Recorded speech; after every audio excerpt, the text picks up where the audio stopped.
Padahal parameter pengujian formil berbeda secara substansial dengan pengujian material, karena fokus pengujian formil terletak pada apakah prosedur pembentukan undang-undang telah sesuai dengan ketentuan konstitusi dan peraturan perundang-undangan.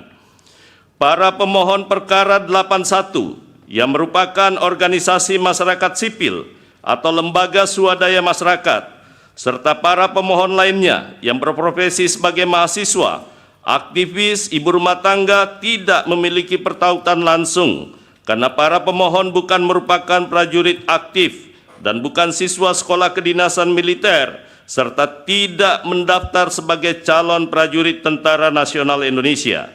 Para pemohon bukan merupakan adresat dari Undang-Undang Equo dan bukan merupakan pegawai di instansi sipil yang berpotensi dirugikan dengan diperluasnya kesempatan bagi militer untuk menduduki jabatan sipil, sehingga tidak dapat dikualifikasi memiliki kepentingan atas materi muatan Undang-Undang Equo. Kedudukan para pemohon perkara 45, para pemohon perkara 56, para pemohon perkara 69, para pemohon perkara 75, dan para pemohon perkara 81 yang memiliki fiduciary duty tidak dapat dijadikan alasan adanya kerugian dan pertautan langsung para pemohon dengan Undang-Undang Equo. DPR RI menerangkan bahwa Mahkamah Konstitusi sebagaimana dalam putusan nomor 91 garing PUU garing Romawi 18 garing 2020 telah menegaskan bahwa parameter kedudukan hukum atau legal standing dalam pengujian formil hanya mencakup adanya kaitan langsung antara pemohon dan undang-undang yang diuji, bahwa pengesahan revisi Undang-Undang TNI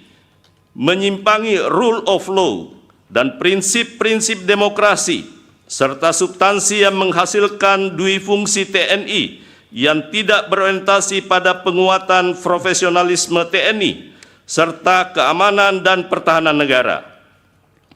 Terhadap dalil tersebut, pemerintah menerangkan bahwa proses pembentukan Undang-Undang Equo dilakukan oleh lembaga yang memiliki kewenangan konstitusional untuk membentuk undang-undang, yaitu DPR RI bersama Presiden, sebagaimana ditegaskan dalam pasal 20 dan pasal 5 ayat 1 Undang-Undang Dasar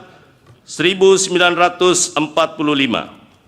Selain itu, prosedur legislasi yang ditempuh telah mengikuti ketentuan pembentukan peraturan undang-undang. Adapun terhadap dalil para pemohon yang menyoroti substansi norma dalam Undang-Undang Equo, khususnya terkait isu difungsi TNI, jelas merupakan ranah pengujian material. Oleh karena itu, mengajukan keberatan atas isi norma dalam kerangka permohonan formil merupakan bentuk error in objecto. Oleh karena itu, pemerintah berpendapat para pemohon tidak memenuhi kualifikasi sebagai pihak yang memiliki kedudukan hukum sebagaimana ditentukan dalam pasal 51 ayat 1 Undang-Undang Mahkamah Konstitusi maupun berdasarkan putusan Mahkamah Konstitusi terdahulu vide putusan Mahkamah Konstitusi nomor 54 garing PUU garis datar Romawi 21 garing 2023